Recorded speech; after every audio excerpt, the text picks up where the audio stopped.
Hi everyone, it is Kimber, the study abroad specialist here, and in today's video, we are going to be talking about the differences between study abroad advisors, agents, and consultants.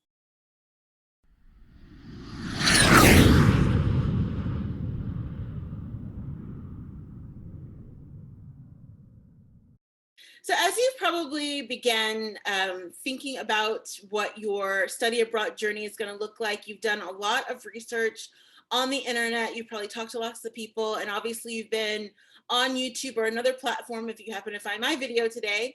And so I think that one of the important things, I know that it wasn't as important for me because I didn't really find that when I was just starting study abroad that there was as much information about what I'm going to talk about today out there, in terms of there weren't as many people kind of really doing it. It was really much more based on like a school or a program based thing.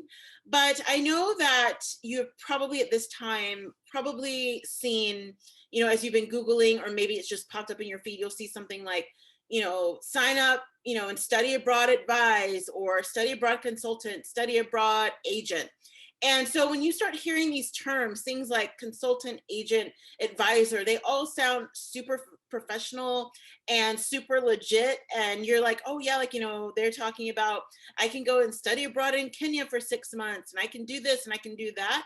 And so it's like, you will come across a lot of that. And so I think that one of the important things that I know I definitely talk a lot with the students that I advise, as well as those that are in the Live, Study, Learn Abroad Association, is just kind of talking through the differences of what those things mean, just so you can be very clear. So thinking about what the purpose is of these different people, is there a particular fee structure for what they charge? What will they be able to help you with? So that's what we're going to talk about today in this video. So if you think through the three terms, advisor, agent, and consultant, they're not study abroad specific terms, obviously, but I think that unfortunately in a lot of the marketing and a lot of the outreach and in just a lot of the general language, when you get into the educational space particularly, that people will style themselves in one way, a lot of times just through unfortunate, ignorance, just thinking, oh, well, that sounds cool, like I'll just call myself that.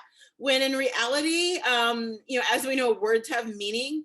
And so using a particular term can be very helpful or very damaging, depending on what type of services you are trying to offer. So those three terms parallel with basically what they would in any other field. But as I said, a lot of times people just use them wrong. So let's start out with study abroad advisors. So study abroad advisors, I myself am a study abroad advisor. I have nearly 10 years of experience.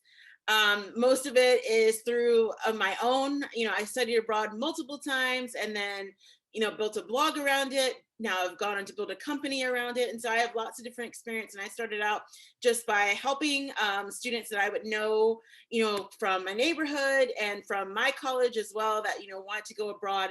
And then over time just got traction.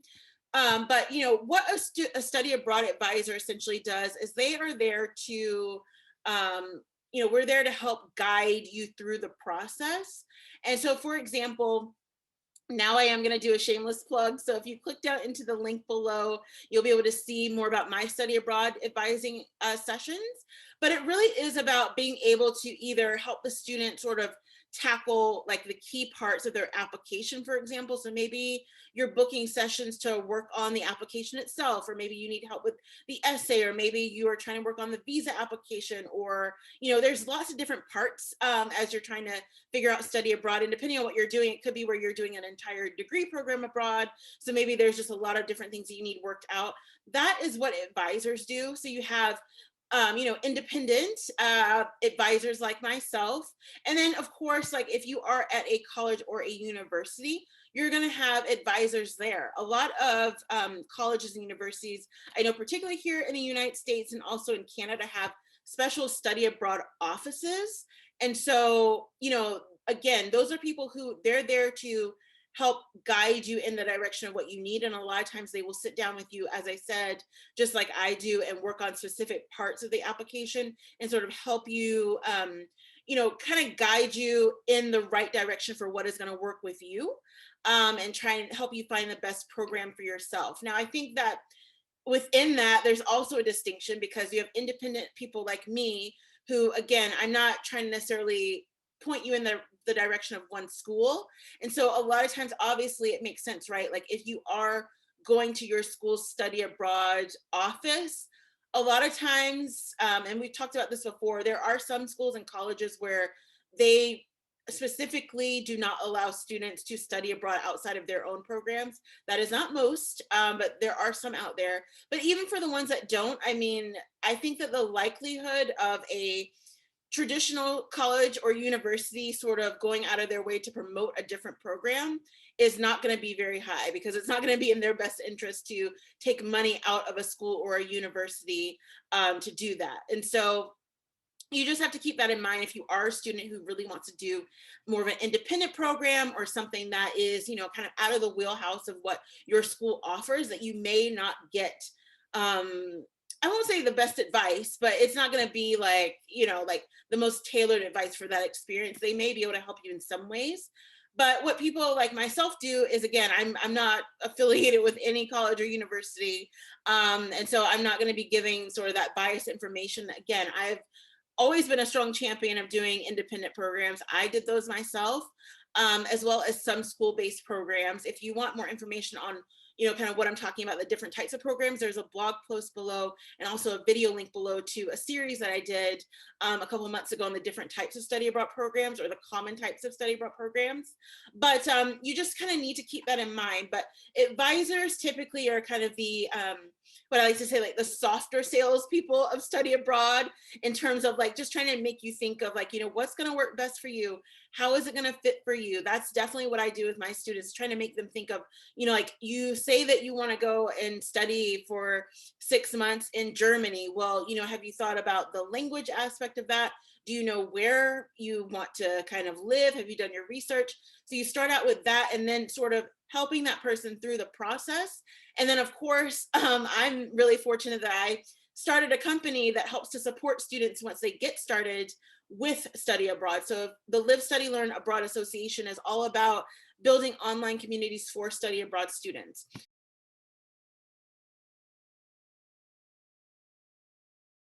Now, as you move to agents, you can think of an agent as similar. I know that in certain contexts, agent has a really bad term, but typically, like you can think of a study abroad agent similar to like a travel agent or something like that, where it's like you have to think about the fact that they are really, really sales driven. And so that can be a good thing, that can be a bad thing. Now, it's interesting because a lot of times agents, particularly if they're working with a private, let's say a private school or a private program, they may be working with several different programs. So it's like, it's kind of like what I was saying before with the advisors who are connected to the school, except for it's on a different level. So it's like for them, it's all about the commission a lot of times. And so it's like they may not have a specific program that they're trying to push you into, but their main thing is that they're trying to push you into a program, because once you get in, they get a payment, or they get a commission fee from whatever program that you were successfully enrolled in. So I think that that particular, kind of the purpose of a study abroad agent, that does work well for some people. I think that, if you are someone who you're just trying to find a basic program, you just want to get into one, you're not very picky about like, the different sort of style of the program or anything, I think that that can work out well. And so that's the purpose of a study abroad agent, is sort of to, be there to sort of broker for different, kind of counterparts, and to make sure that they get spots filled. So not so much on the sort of college and university side. Sometimes they do work for colleges and universities, particularly those that are smaller, and maybe that want more people to just kind of get involved with it. So they may be doing that. Or a lot of times what they will do is they work with private programs. So these are going to be either like your independent, nonprofit programs, or there are some for-profit programs, or a lot of times they also work with, I know here in the US, community colleges, because a lot of students who are in community college, a lot of times they don't even realize that they can study abroad, and there's often opportunities for them outside of their school to do that. So that's what agents do. They sort of are like multi-brokers in a way. So it's just like a real estate agent, just like a travel agent in that way, where they, kind of have a lot of different tentacles everywhere. And whoever takes the sale, they get a commission from that. So there is some purpose in that I think you just need to think about when you see that term study abroad agent. It is definitely different than an advisor.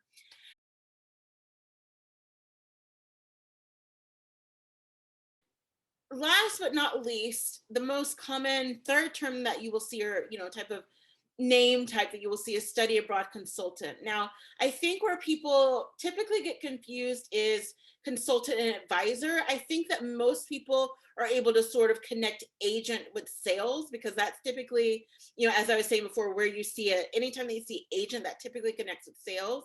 But with advisor and consultant, that often gets confused, not just in study abroad, but in general. I have worked with people who, they're like, I'm in study abroad, or not a study abroad, I'm a, small business consultant. And then you find out what they do, and you're like, well, you actually seem like you're much more of an advisor.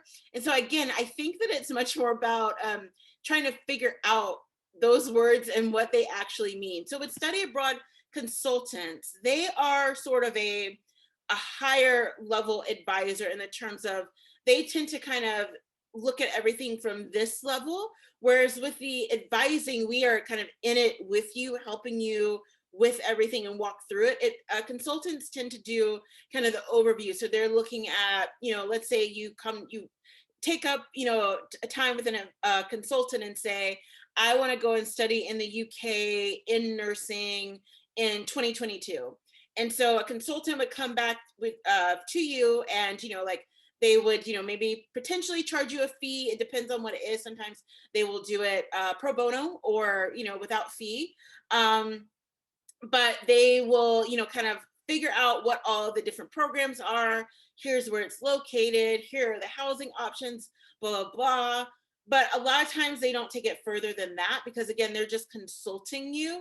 And you'll see that a lot as well in, all types of businesses and everything. So that's what it means when people kind of bring in consultants, where it's like you bring in someone typically from the outside who is an independent person, kind of a different set of eyes on whatever you're doing. And so they're able to kind of look at it a little bit more objectively and sort of help you out, do a lot of the background work, but they're not necessarily walking in it with you. And so that is what a consultant does. So I think that it's just, I wanted to kind of just start out with the purpose of them and kind of what they do, just to make it make sense. So again, advisors like myself are people who are going to be able to sort of take your vision and help you kind of map it out from start to finish, whatever that is, no matter where you're planning on going. But we're walking through the process with you, sort of being, no matter what the drama is. It's like, I've had students that they're like, they've been working so hard, and then something happens with their visa, and then we have to sort of figure out, well, what is that going to look like for you? And so we figure that out.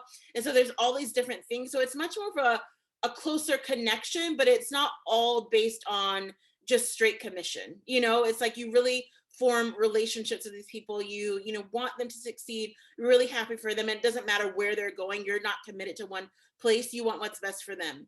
And then you have agents. So with the agents, as I said before, those are people who you just have to think about sales, and there's nothing against sales, but you just have to keep that in mind, that you want to be listening very clearly to figure out what they're saying, because again, at the end of the day, it is, their job. And so they're trying to just fill seats. That's what they're doing.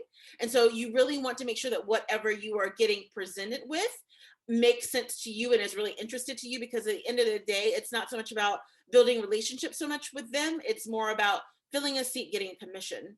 And then with the consultants, that is again going to be just a little bit of a, like maybe two steps behind of an advisor, where they're going to definitely be able to help you out. So they're going to be able to give you some advice, sort of give you some insights on what things might look like, but they may not necessarily be, kind of in the ground, head down with you all the time, helping you through the process.